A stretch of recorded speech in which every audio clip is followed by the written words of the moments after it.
The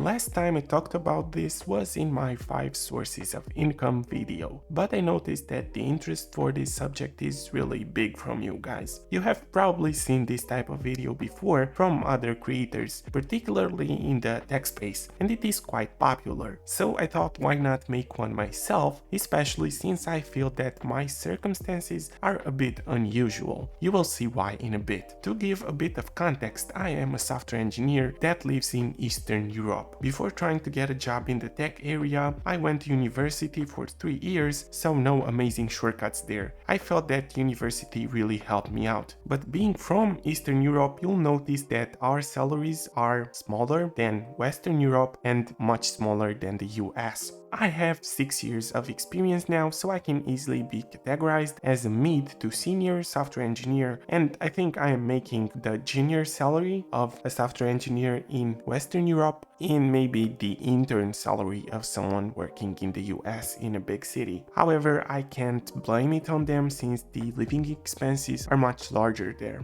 My experience is not that bad, as I feel that the job market is now more biased to employ people with some experience, as opposed to fresh out of college juniors, for example. If however you are a junior or a fresh out of college intern, the main thing you should do in order to increase your chances of landing a job would be to learn as much as you can, either interview questions, implementing algorithms, or even hands-on applications that you can add to your resume. But you can transition to this job even if you did not go to college for it or currently have another title, by learning programming from scratch. And that's where Brilliant comes in, the sponsor of today's video. Brilliant is an interactive learning platform that's perfect for anyone who wants to deepen their understanding of key concepts in programming, math, data analysis, and more. What I love about Brilliant is how it builds your understanding from the ground up through hands-on problem solving, the kind of learning that sticks with you, much like the structured education I received at university. For those of you interested in refining your problem solving skills, Brilliant is a fantastic resource. I've just completed their Thinking in Code course that develops your mind to start thinking like a programmer. It will also run you through all the essential coding elements from loops to variables and randomness. It's designed so you can start building programs from day one using their drag and drop editor, which makes complex notions much easier to grasp. I wish I had this visual representation showing how things work behind the scenes back in the days when I was starting out with programming. They are always adding new courses and lessons. It's a really fun way to learn new skills, and you can do it from as little as 10 minutes a day. You can check out all of their courses for free for a full 30 days over on brilliant.org/anti-trice coding, or click on the link in the description to get started. Plus you'll get 20% off an annual premium subscription.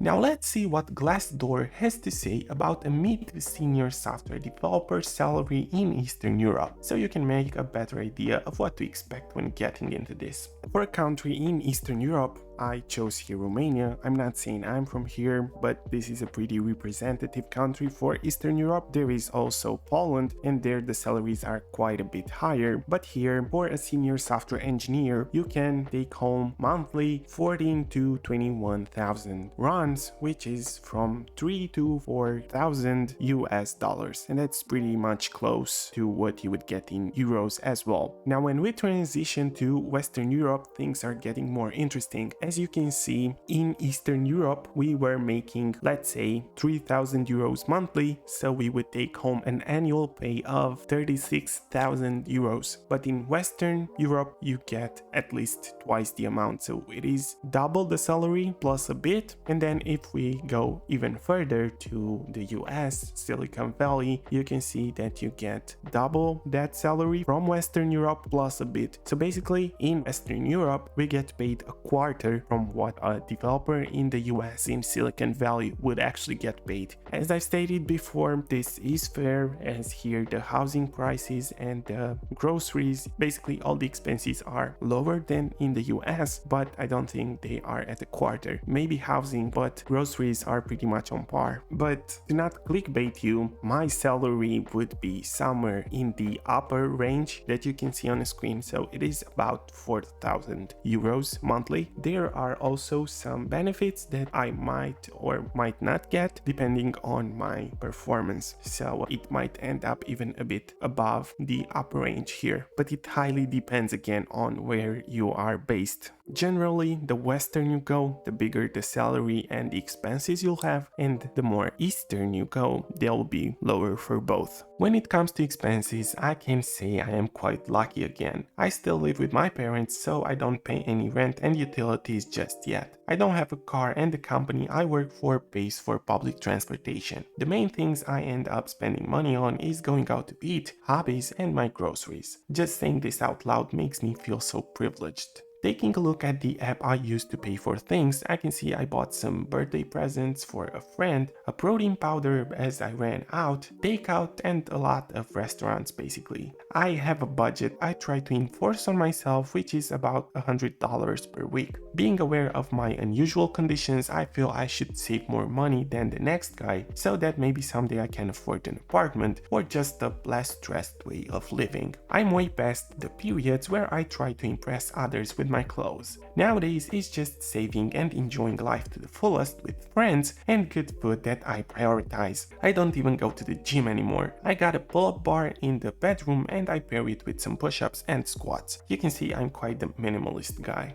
The last thing I'll show you is how I track what I spend my money on, as I try to do that as accurately as I can. I just made myself this Excel sheet with all the weeks in a year, and then I write in each cell how much I spent that week. Even if I go above the target in one week, I try to at least get a close to target average in that month. However, all the vacations and trips I go on, or maybe bigger expenses that I have, don't end up here. I have a separate column for them, and I have a yearly budget of about 2 salaries for them. My side income from online coding courses and others each get their own column with monthly revenue, and I just save or reinvest into equipment what I get. Okay, so that is pretty much a wrap. Let me know in the comments below, depending on where you live, what salary and expenses to expect there. And if you have any other questions, I'll be happy to answer.